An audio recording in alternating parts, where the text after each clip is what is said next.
Buenas tardes, mis hermanos. Dios les bendiga y Dios ponga la palabra que hace falta en nuestras vidas. Esta tarde el Señor ha puesto un pequeño pensamiento en mi corazón, el cual quiero compartir con todos ustedes y me dejaré guiar por lo que el Señor ponga en mi corazón. Nosotros todos juntos, todo aquel que pueda, nos ponemos en pie para leer la palabra de Dios. Y leeremos en 1 de Samuel, el capítulo 3, y tomaremos tan solo el primer verso. Luego, quizás empezaremos a hablar un poco, pero tan solo tomaremos este pequeño texto. En 1 de Samuel, el capítulo 3 y verso 1, dice así: El joven Samuel ministraba a Jehová en presencia de Elí, y la palabra de Jehová escaseaba en aquellos días. No había visión con frecuencia. Tan solo ese verso, mis hermanos. Vamos a iniciar la cena. Padre Celestial, Dios mío, esta tarde, Señor, tú has puesto este texto en mi corazón, Padre. Tú sabes, Señor, que instrumentos tuyos somos, Padre, que por nosotros mismos nada podemos hacer, Padre Santo. Pero te ruego que esta tarde, Señor, tú desciendas, Dios mío, Señor, y hagas, Padre, que tu palabra sea hablada en nuestros medios, Señor, y tú puedas, Señor, hablar a cada corazón y a cada vida que aquí se encuentra, Dios mío. Guíame, Señor, a hablar tu palabra, Dios mío, y quita todo aquello que sea de impedimento y de estorbo, Señor, para que tú, Señor, te puedas mover en aquel corazón necesitado, Dios mío. Confiamos, Padre, que tú has tomado control del punto, y también confío que tomarás control de tu palabra y de todo lo que vaya a acontecer en el nombre de Jesucristo. Amén. Amén. Amén. Vamos a tomar asiento, hermanos. Dios les bendiga.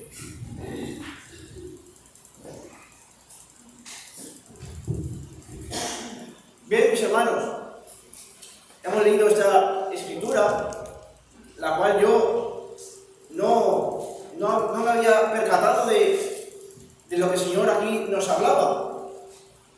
Nos habla el Señor que en los días del sacerdote Elí, este sacerdote, mis hermanos, era de la descendencia de Leví, era levita, y por su sucesión iba tomando un sacerdote a otro.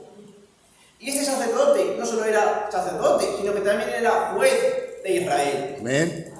Y este hombre había estado, por decirlo así, gobernando a Israel durante mucho tiempo. Y en ese tiempo, como bien sabemos, fue una mujer necesitada llamada Ana, porque ella en su corazón quería tener un hijo. Y sabemos lo que pasaba con esta mujer, cómo era golpeada por la otra mujer que tenía su marido. Su marido se llamaba Elcana, y él tenía dos mujeres. Uno era Ana y otra, no me acuerdo de su nombre, pero tenía otra mujer. Pinilla. ¿Cómo? Pinilla. Pinina. Esta estaba atormentando a Ana y siempre se reía de ella, de cómo ella tenía multitud de hijos y cómo el Señor la bendecía, pero a Ana no la bendecía. Y el Señor vio la necesidad de esta mujer. Ella, con su necesidad, fue a la casa de Dios. Y sabemos que todo aquel que se acerca a Dios, el Señor no lo echa fuera. Y ella allí pidió su petición, tener un hijo. Y ella prometió que este hijo lo consagraría a Jehová, que tendría voto de nazareato.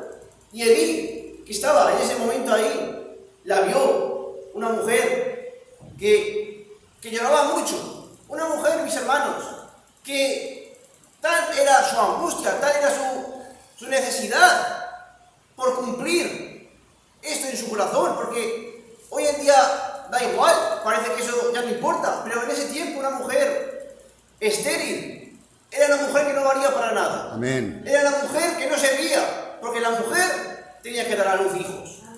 Y esa mujer tenía esa necesidad en su corazón de tener hijos para sentirse valorada y amada por su marido.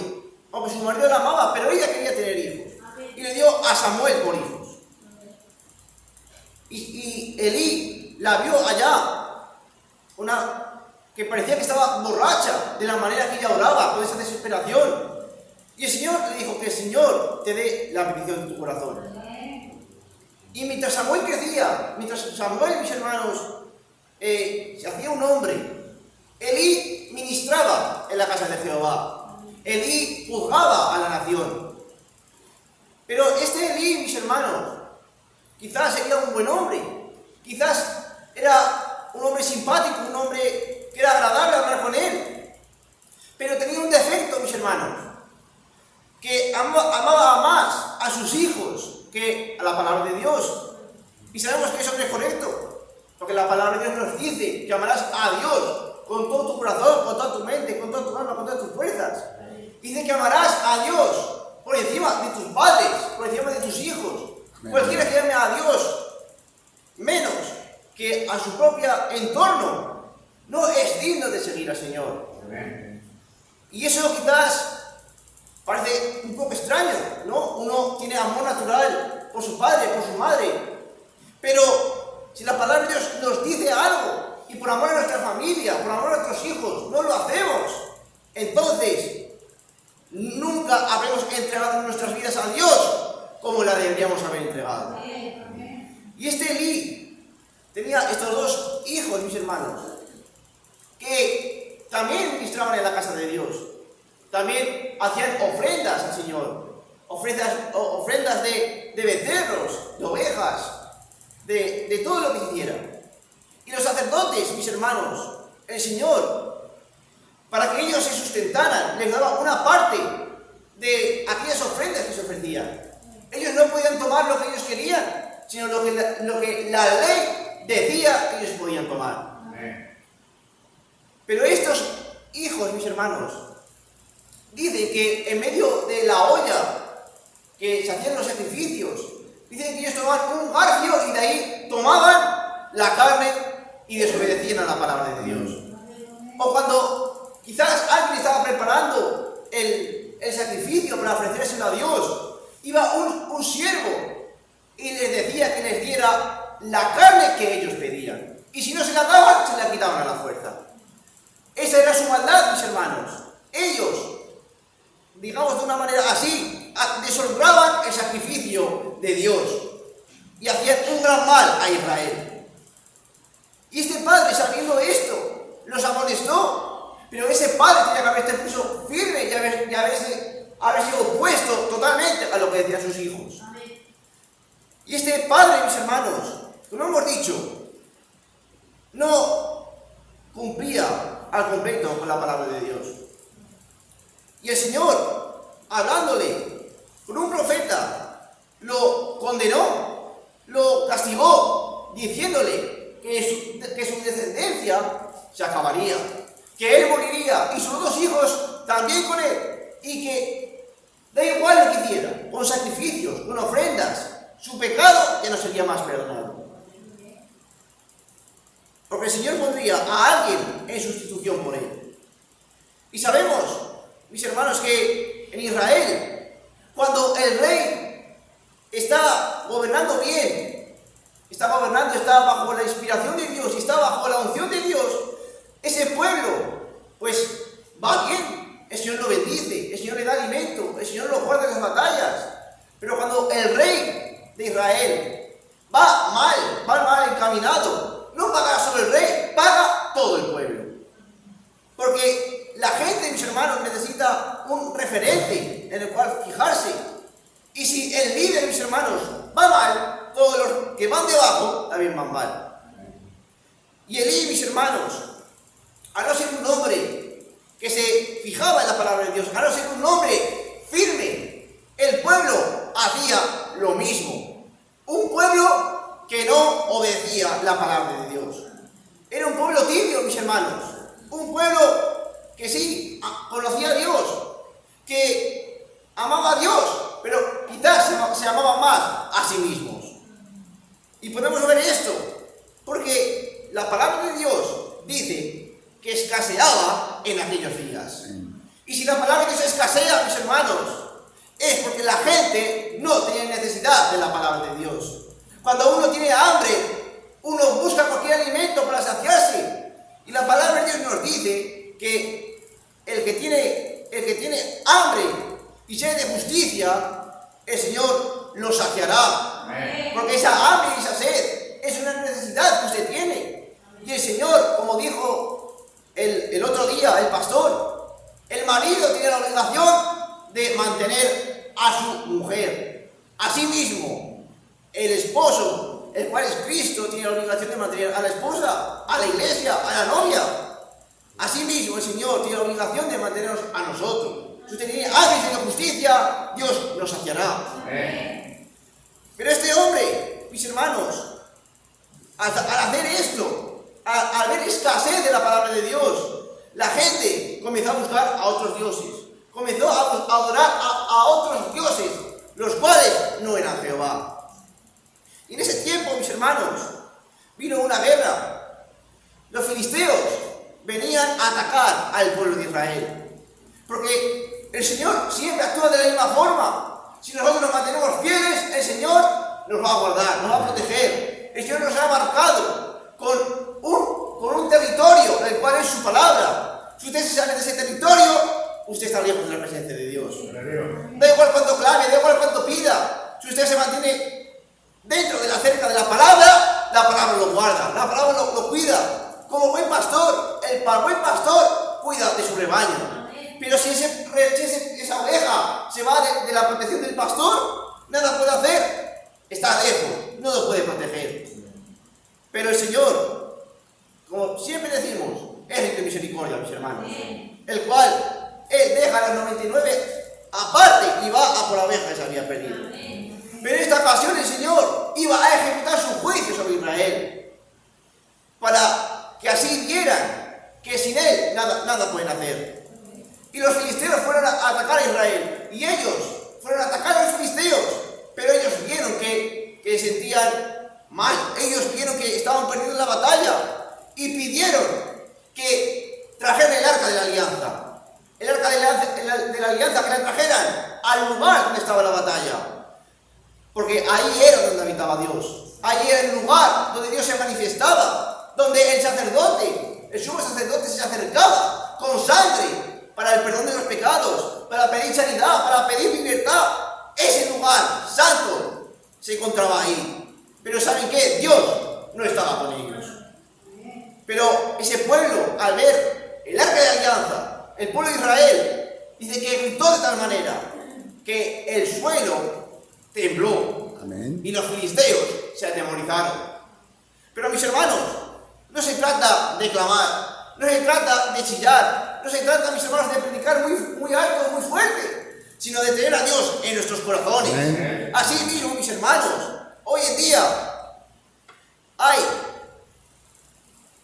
pueblos, vamos a decir, hay creyentes que la palabra de Dios la tienen como algo bueno, pero ellos no la ponen por obra y práctica en sus vidas, porque están bajo esa unción de ese pastor quizás, o de ese gobernante que guía a la iglesia de una manera en contra de la palabra de Dios, conforme a sus pensamientos, conforme a sus ideales.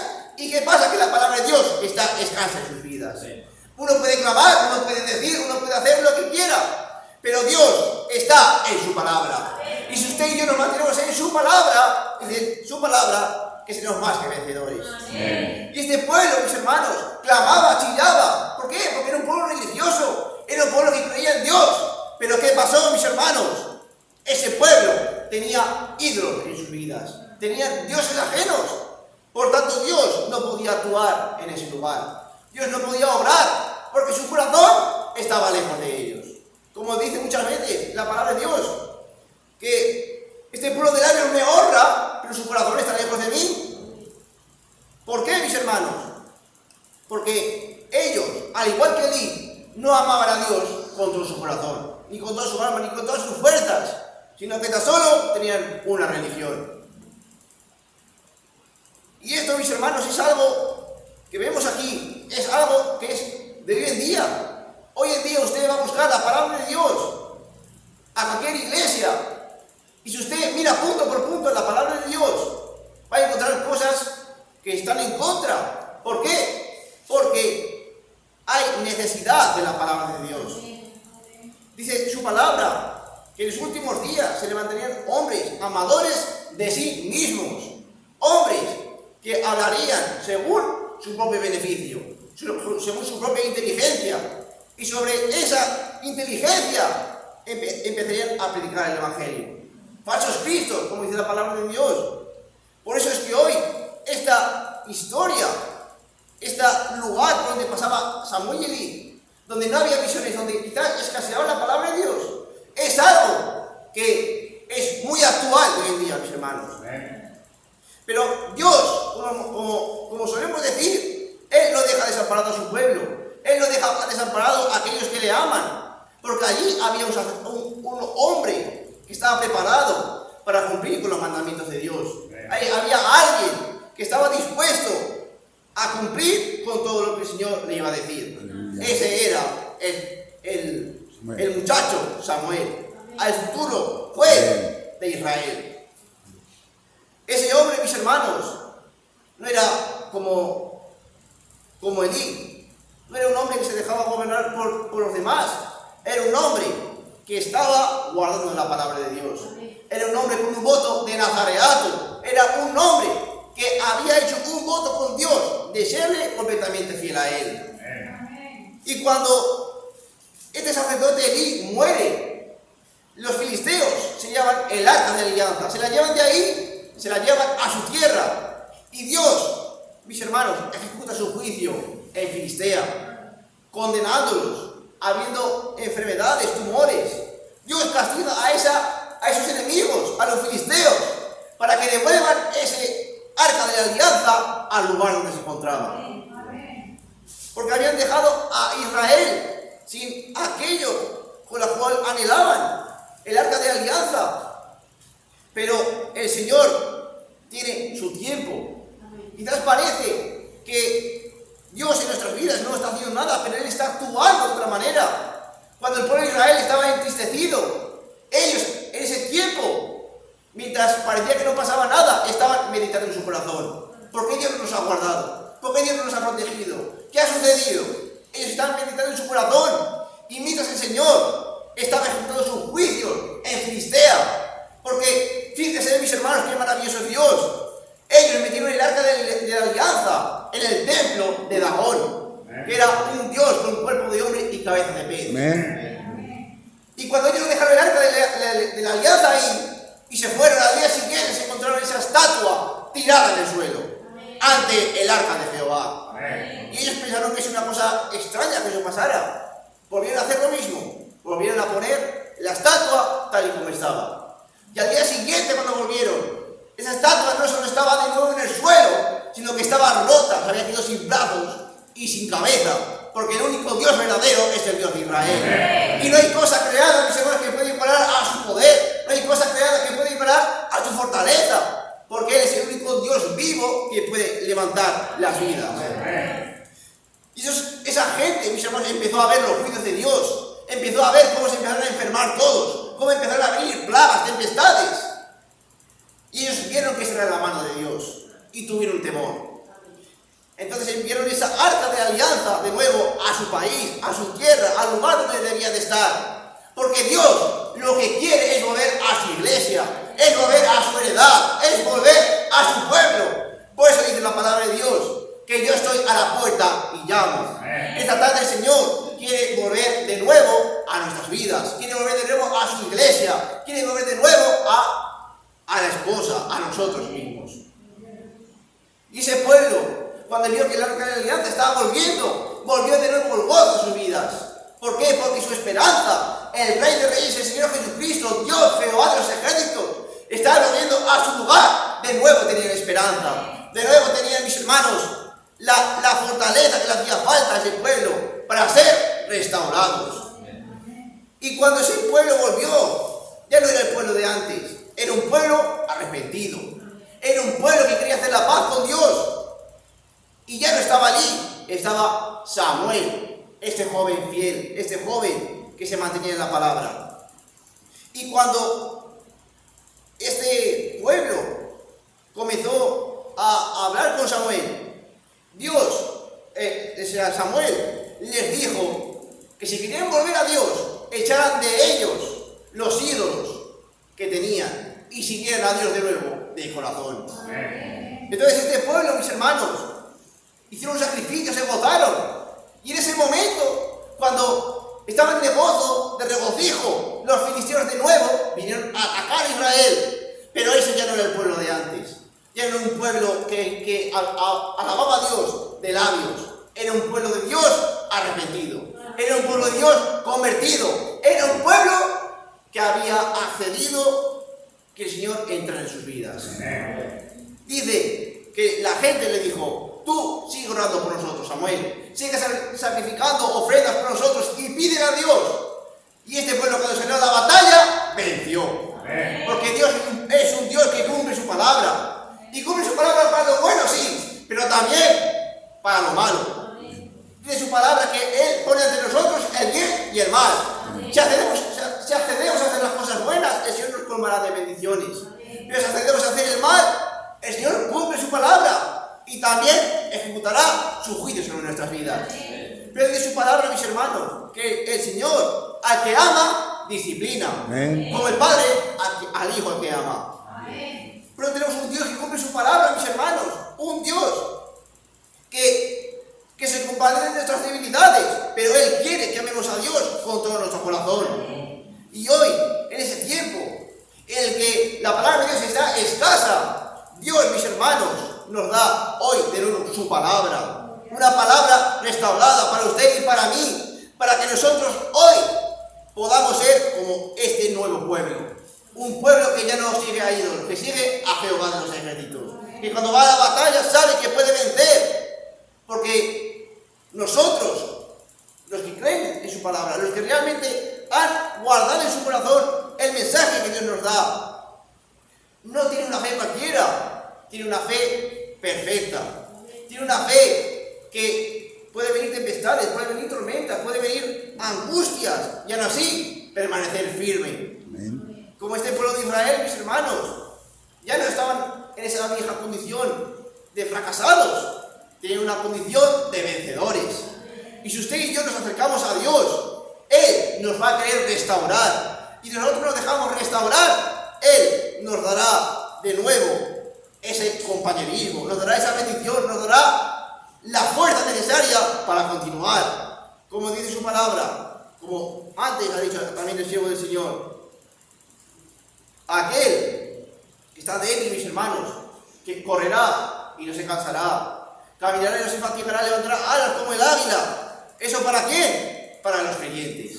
Esa promesa es para usted y para mí. Y sabemos que el águila no es como el halcón o como el cuervo que llegan a una distancia de altura. El águila está preparada para aguantar la presión y puede volar a alturas que ningún ave puede volar. Así usted y yo hemos recibido la palabra, la cual nos puede ayudar en la tormenta, en la tempestad. Pero eso para quien está solo, para los creyentes. Pues esta tarde, mis hermanos, a pesar de que tenemos un tiempo en que la palabra de Dios está escasa, la palabra de Dios fiel, me refiero, porque la palabra de Dios la puede encontrar en cualquier lugar, pero fiel, tal y como ha sido enseñada, es difícil de encontrar. Pero el Señor, que nos manda a sus siervos, que nos manda a los profetas, que nos manda a sus mensajeros, nos da hoy la oportunidad de ser restaurados. Amén. Por eso sabemos que Dios sigue vivo y Dios está con nosotros todos los días hasta el fin del mundo. Amén. Por eso esta tarde, mis hermanos, vamos a seguir adelante, vamos a seguir confiando que Él está con nosotros. Amén. Que Dios le bendiga.